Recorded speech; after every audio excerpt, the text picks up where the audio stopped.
Yo, yo, yo! What's up? What's up sa mga ka-island boys at island girls natin dyan? At yun na nga, tuluyan na nating maggawa ng video para dito sa Tesla, no? So yan, magulo dito sa likuran. Pasensya na kayo. Sin magulo talaga. And magulo siya dahil papunta yata ako nito sa sa kaibigan ko. Yung yate niya lilinisin natin. Kasi isa sa mga business ko yun dito sa US. Naglilinis tayo ng mga yate. Yes, minsan kumukuha tayo ng outside help, pero mostly tayo lang. Depende kung gaano kalaki yung yate. Kayang-kaya ko yan kahit mga 36 footer na yacht. Kaya ko yan. Anyway, to yan, lalagay na natin mga gamit. Itong Tesla na to sa tropa rin to. Actually binibenta niya sa atin. Kaya naman natin bilhin, kaso syempre kung hindi pa tayo for good dito, hindi advisable bumili ng sasakyan. And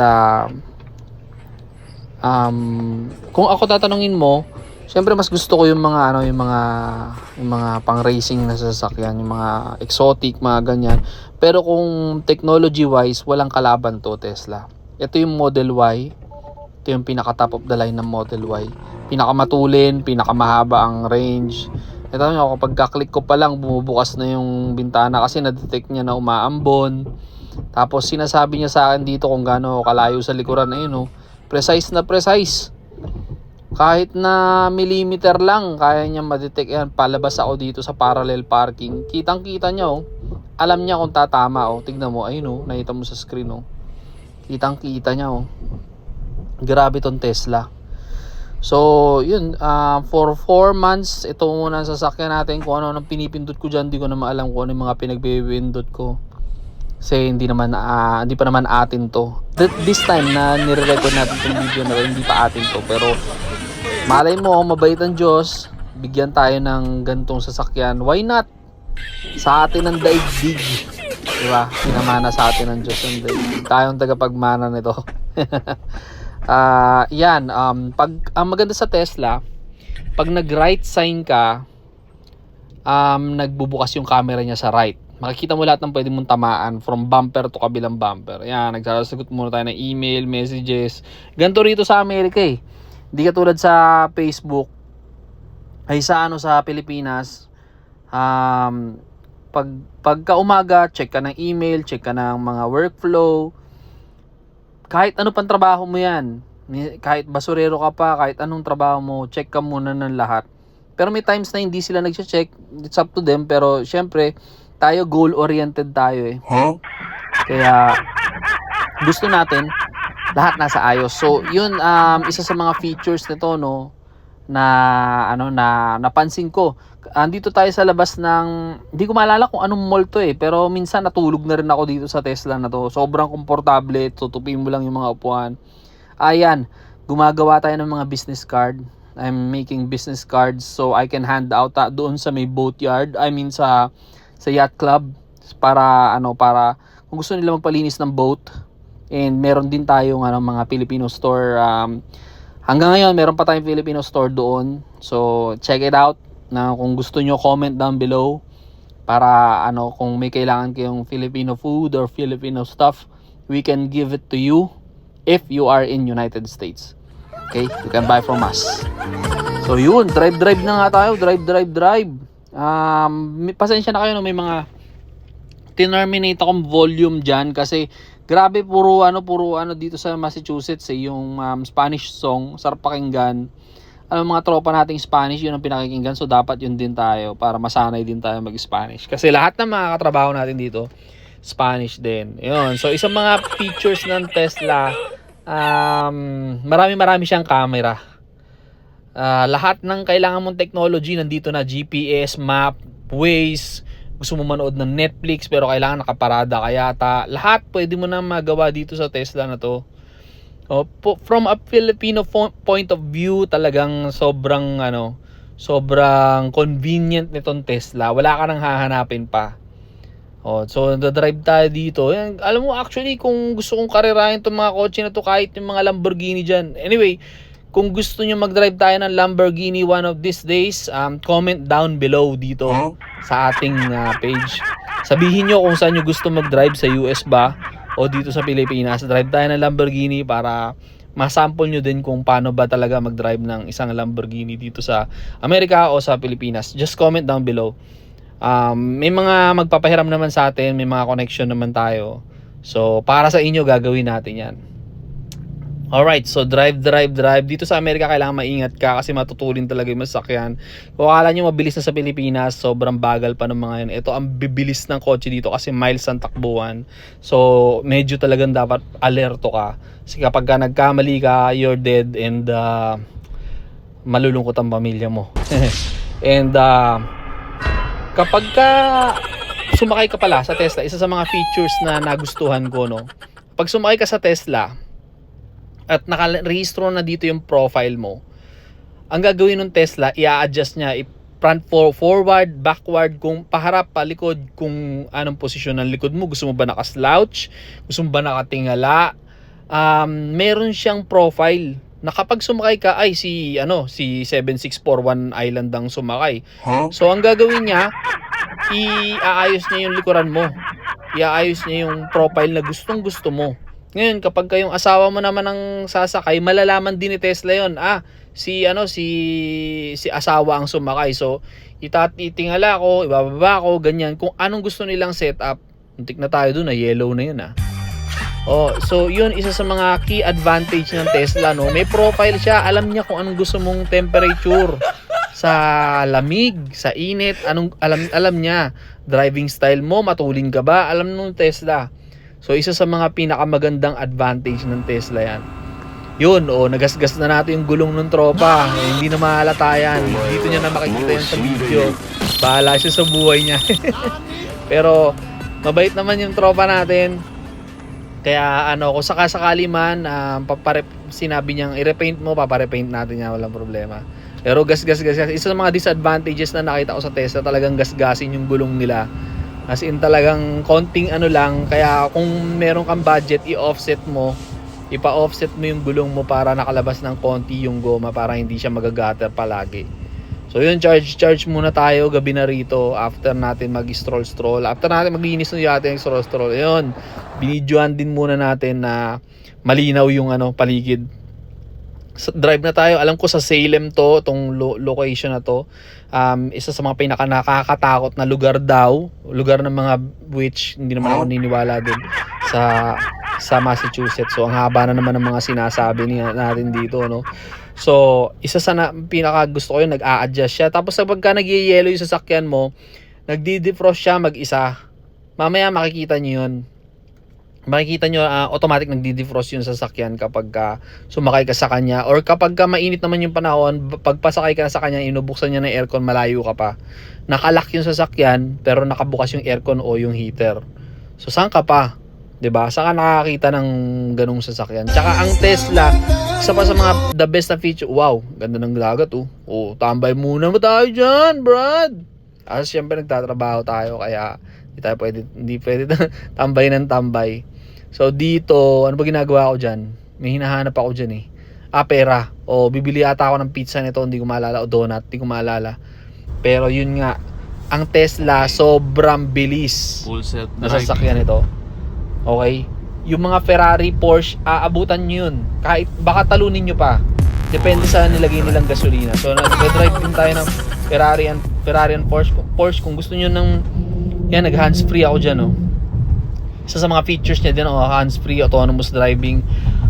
Hindi mo na kailangan manihuhin, dadaling ka na niya kung saan mo gustong pumunta. Okay, so yun, napakabilis ng Tesla. Pumark muna tayo sandali dyan. 7641 Island, yun, profile, syempre pag umupo ako, gusto ko, alam niya na kung saan ako dadali. Yan, Flaming Hot Buffet, yan yung tropa natin, tinuro kung saan ako kakain palagi, gusto kong maraming kainin.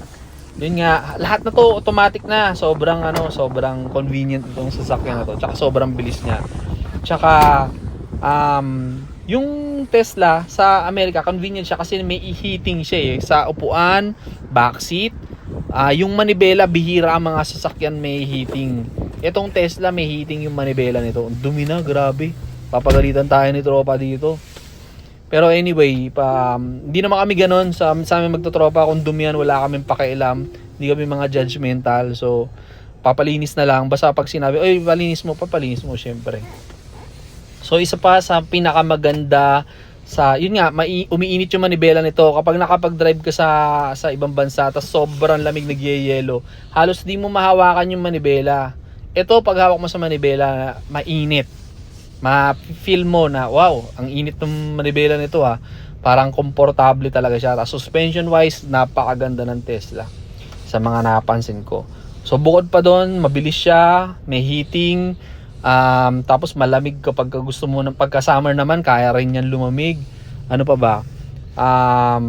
Kapag lumiko ka, yung camera, yun, nasabi ko na yata yung kanina, may camera siya sa lahat ng angulo, as in talaga. Kaya super safe ka. Tapos meron siyang sentry mode na tinatawag. Kapag yung sentry mode na-activate yun, yung sentry mode, inactivate mo sa app mo, makikita mo live kung anong ginagawa ng sasakyan mo sa labas. Kaso may bayad yun may connectivity ang may connectivity, may bayad yun. Kailangan may connectivity yung app mo sa kay Tesla. So makikita mo kung anong ginagawa. Halimbawa, may gumasgas na sasakyan mo, kay claim ka sa insurance. Madali ka makapag-claim kasi may camera siya and makukuha mo kagad yung video, no. Uy, may katabi tayong Tesla. Kasi nandito ako sa charger ngayon Nag-charge tayo ng Tesla natin, mga ka-island boys and island girls. Nag-charge tayo ng Tesla kasi dito fast charge. Pwede naman mag-charge sa bahay kaso mas mabagal. Ito sandali lang. 50 minutes or less than, pwede na siyang 300 miles, I think 300 miles. O yun, pinipindot lang to para ilabas na gano'n. Yun, drive na naman tayo yata nito. So pasok ako sa labas, hindi ka makakapag-stay sa labas, napakalamig doon, Brad, ang lamig. So hindi totoo yung sinasabi nila na yung Tesla kapag sobrang lamig daw, halos wala ka ng hindi mo na yung macha-charge, mabilis daw ma-deplete yung battery. Hindi totoo yun. And before pa ako magka-Tesla, talagang sa sobrang likot ng utak ko, nag-aaralan ko na paano repairin to. Napakadali repairin ng Tesla. Kung palit-palit lang to ng piyesas, as in talaga madali lang. So, isa pang feature ng Tesla is yung autonomous driving. Hindi ito yung katulad nung sa Xiaomi. Meron sa Xiaomi yata yung ang bilis mag-crash. Sandali lang daw sira kaagad yung Xiaomi, oh. Grabe talaga, China. Awit talaga sa iyo, China. So yun, kapag nag-drive ka ng Tesla, may autonomous driving siya. Point A to point B yan.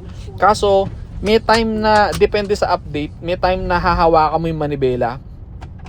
Minsan kailangan mong hawakan yung manibela na parang malaman niya lang na may nagda-drive kasi bawal na meron nag-crash Sobra naman kasi yun na hindi mo na talaga hinahawakan manibela. Pinagkatiwala mo na yung buhay mo sa computer. Tama ba yun? Siyempre hindi rin naman. Pero sobrang convenient kasi hindi ka natatapak. Siya na magme-maintain. Hindi ka pwedeng lumampas sa 40 miles per hour. Kasi kapag lumampas ka ng 40 miles per hour dito sa Amerika, ito na the police. Habulin ka na ng mga police. So talagang strict ang laws nila dito. Minsan makakaharurot ka 50 pero sandali lang, 50 miles pero 1, 2, 3, 4, 5 lang. Pero pagka inabutan ka ng police, sorry ka na lang. So yun nga, isa sa mga the best na features niya, autonomous driving. Mamaya makikita nyo, actually nakita nyo na kanina nag-autonomous driving ako. Pero mas marami pa ditong autonomous driving style. Para i-autonomous driving mo siya, pipindutin mo lang yung nasa kanan na parang wiper. Ihahatakin mo lang siya 2 beses na mabilis. Mag-autonomous driving na siya. Ngayon kung anong settings mo, naka 40 miles per hour ka ba or automatic, alam niya kasi kung sa zone na yon may speed limit, hindi siya speed limit, talagang susunod siya sa batas. So ayun, yellow na naman tayo. Tamo, tawid tayo ng tawid, talagang pasaway talaga. So, sumusunod siya sa batas ng kusa. So, mas maganda yung mataas ng technology dahil hindi ka sa kanya mapapahamak kapag nagda-drive ka. Lalo na sa ibang bansa. Ay, yellow na naman, Grabe si Yellow Boys, Nag-yellow boys na tayo dito sa Amerika, So, yan, ito. Autonomous driving na. No? Tignan nyo, 39 no, naka-drive siya, 'di ba? 'Di ba? Nasa highway ako nito eh. Ayan, ting-ting tinanggal ko yung paa ko sa pedal. Talagang magbu-blue yan eh. Pag nag-blue siya, ang ibig sabihin nun, masyado ka nang matagal hindi nakahawak sa manibela. Tignan nyo maigi mga island boys and island girls, no. Sa right side, makikita nyo magpa-flash yung blue. Ang una nun magpa-flash yung blue, tapos mamaya magba-vibrate na. Pati upuan niya nagba-vibrate. Tapos may tunog para i-alarma ka na, oy, hawakan mo na yung yung steering wheel o something. Ayan, nag-blue na oh. Nakita nyo? O, di ba? So, meron pa akong miss ko tuloy bigla mag Dunkin Donut. Ang sarap ng kape ng Dunkin Donut sa Amerika. Napapausa tayo pero marami pa tayong masasabi dito kasi grabe tong Tesla na to. Ang ganda nito. As in talaga. Kung papipiliin mo ako kung daily driver, syempre ito. Pero kung sanay tayo, Brad, sa mga exotic cars eh. Sa mga hataw-hataw-bataw eh. Yun talaga. Kaso syempre pag inaantok ka, anong pipiliin mo? Ito o yun? 'Di ba? Syempre yung yung komportable ka. So yun, dalawang parang pangkiliti na utong na yan. Yan, pang-adjust lang ng volume yan, pang-selector lang yan. Yan nasa manibela. So autonomous driving na naman tayo. Grabe talaga to si Tesla. Oh. Pati tiga mo. Didikit yan dyan. Oh. Wala kang pinipindot ha. Hindi ako pepreno ha. Hindi ako pepreno dyan. Tiga mo. Hindi ako pepreno dyan. Oh, kinakabahan na ako dyan. Pepreno ba ako? Huwag mong pipindutin. Oh. Takot ko dyan, Brad. Tiga mo, hindi ka pinindot. Hindi ko tinadyakan yung preno. Ayan, dumating na tayo dito sa may Walmart. May bibili yata ako dito, titingin yata akong laruan ng mga bata.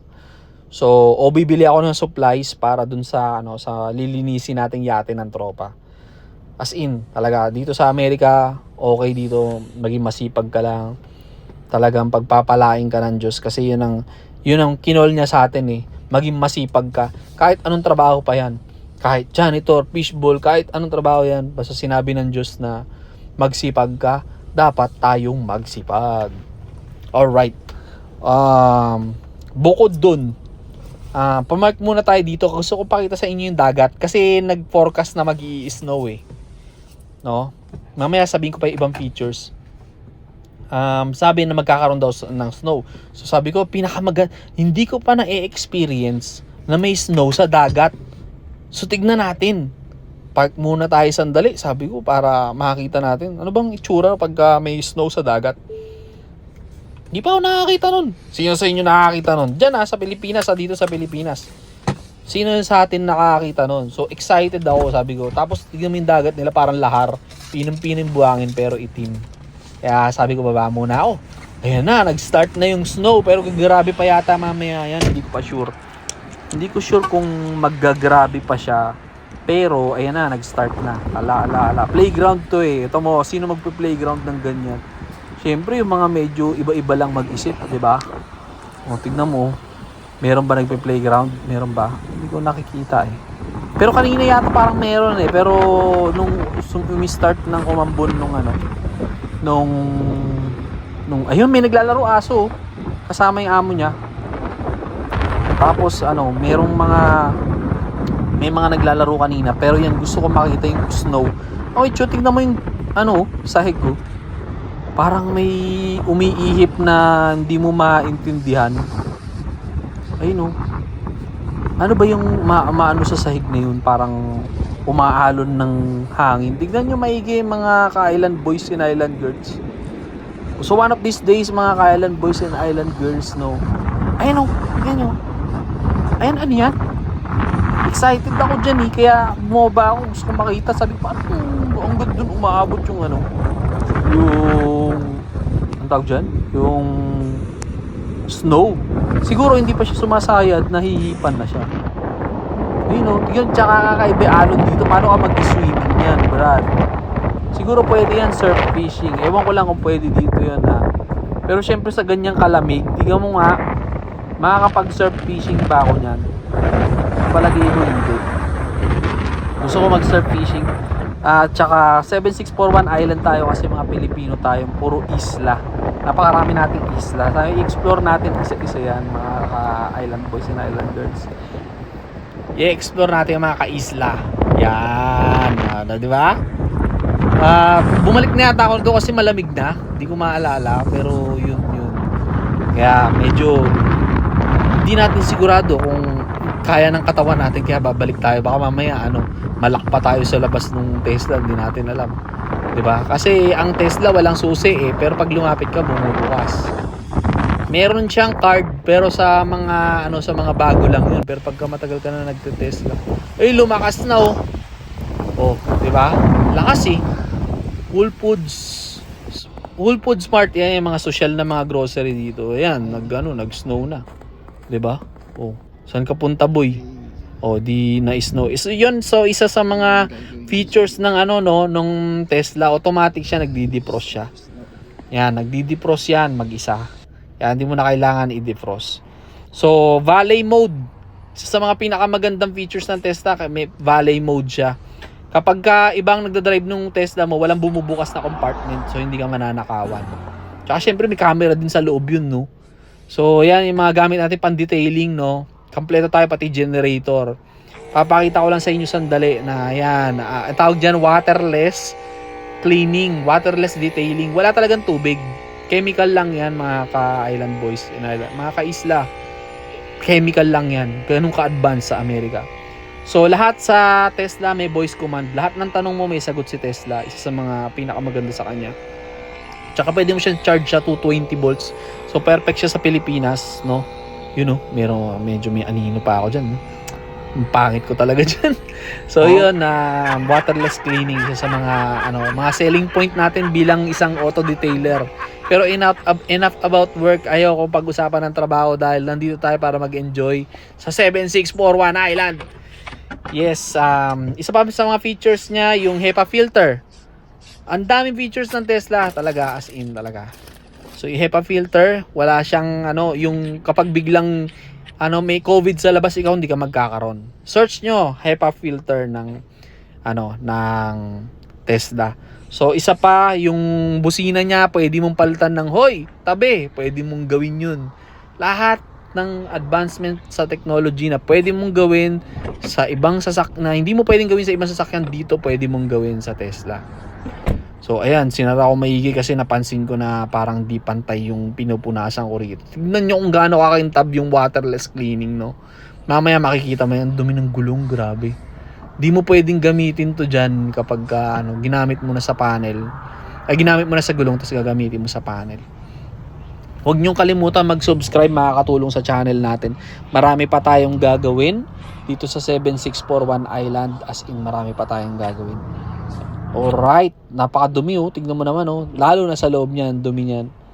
So minsan pawala-wala yung volume kasi kailangan kong patayin dahil makaka-copyright tayo. Sayang naman yung video natin pinaghirapan kung makaka-copyright. Yung mga unang video natin okay lang na-copyright yun, pero itong mga long form natin medyo talagang iniingatan ko mga ka-isla.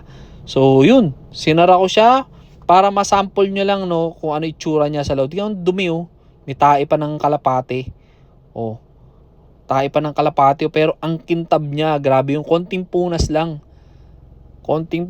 Sobrang kintab niya. Pero mamaya lilinisin ko yan. Kailangan na natin siyang vacuumin. Okay, so nilagay ko sa trunk. Yung itsura ng trunk niya. Tingnan mo, yun lang kasi yung vacuum ko lang.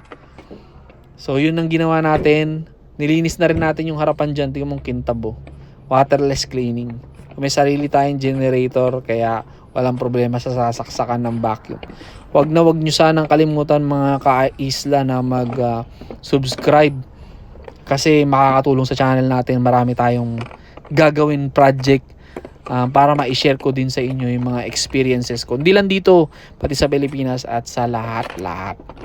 Okay? Wag nyong kakalimutan mag-subscribe. Sa snow, sana kita naglilinis ng sasakyan snow. Dito hindi nagpapalinis ng sasakyan pagka may snow. Kasi sayang lang. Pero tayo nilinis natin kasi sosoli na natin to. Paano mga ka-isla? Huwag nyo akong kalimutan subscribe and like and share.